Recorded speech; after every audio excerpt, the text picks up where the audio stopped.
ይሄን ቪዲዮ መሰራበት ዋና ምክንያት እንደነዚህ አይነት ቴክስት እየደረሰኝ ስለሆነ ከዛም አልፎ ደግሞ ስራዬ ላይም እየገባ ስለሆነ ላይቭ በስነ ስርዓት መግባት ስላልቻልኩኝ ምክንያቱም በየገባውበት እየሰደበኝ ማይሆን ንግግር እየተናገረኝ ምንም እኔ በጣም ሰላም እየተሰማኝ ስላልሆነ በዛ ላይ ደግሞ ስራዬን መስራት ስላልቻልኩኝ ነው እና ኢሞሽናል ሳልሆን የኔን ሳይድ ለማስረዳት ሞክራለሁ።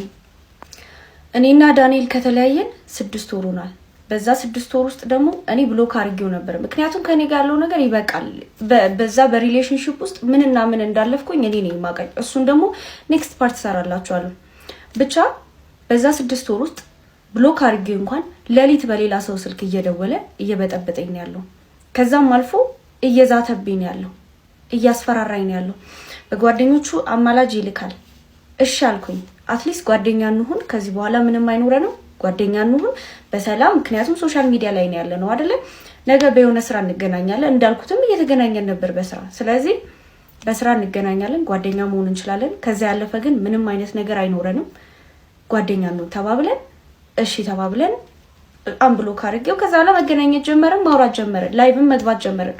ግን እሱ አንብሎክ ማድረግኝ ወደ ምንድነው የወሰደው? እኔ እንዳልወጣልኝ እኔ ወጥቶልኛል። ታቱን እያስጠፋው ቪዲዮ የሰራውበት ምክንያት ራሱ ይሄንን እንዲያቅ ነበር፣ በቃኝ ብዬ ማለት ነው። ግን እሱ እየደወለ አንዴ በኔ ነው ሰው ይሆንሽው። አዎ ቲክቶክ ያስጀመረኝ እሱ ነው። እሱንም በደንብ ነግራችኋለሁ። ቲክቶክ ያስጀመረኝ እሱ ነው። አንዴ በኔ ነው ሰው ይሆንሽው፣ እኔ እንደዚህ አድርጌልሽ እያለ እኔ ለመያዝ ለማሰር እየሞከረ ነው ያለው። ከዛ በፊት ግን ሙሉ ልንገራችሁ ከመጀመሪያው ጀምሮ እንዴት እንደተዋወቅን። እኔ እና እሱ የምንተዋወቀው ከ5 ዓመት በፊት ነበረ። ቲክቶክ ቪዲዮ ሰርቶብኝ ነበረ ሮስት አድርጎኝ። ከዛ በኋላ ግን በአካል ተገናኝተን አናውቅም።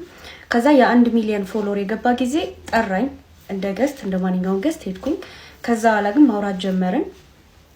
ከዛ ሳናስበው ወደ ፍቅር ገባን።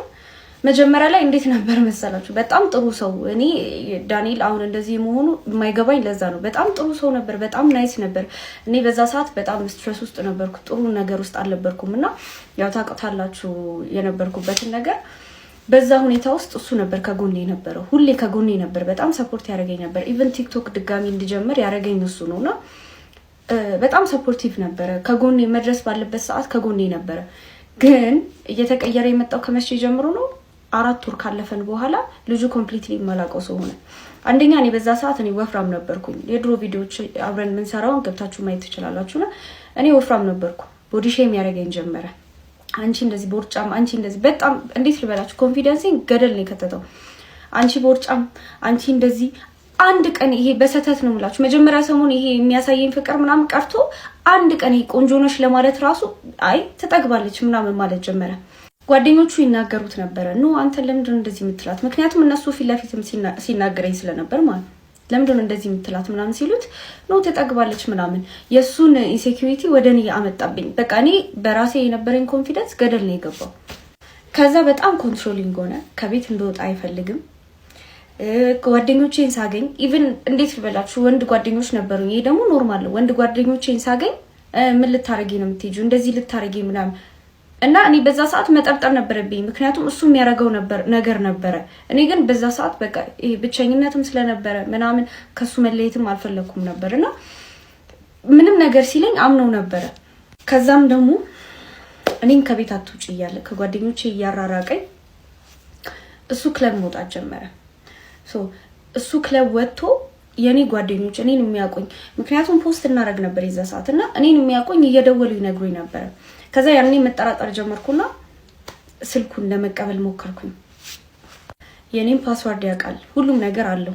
የሱን ግን ማሳየት አይፈልግም። ከዛ እንደምንም ብዬ ስልኩን ተቀበልኩ። ያገኟቸው የሴት ብዛት የምሬ ነው የምላችሁ፣ በጣም ብዙ ሴቶች ጋር ቪዲዮ የሚሰራው ምናምን ቴክስት አገኘሁኝ። አንዷን ጭራሽ ምን ይላታል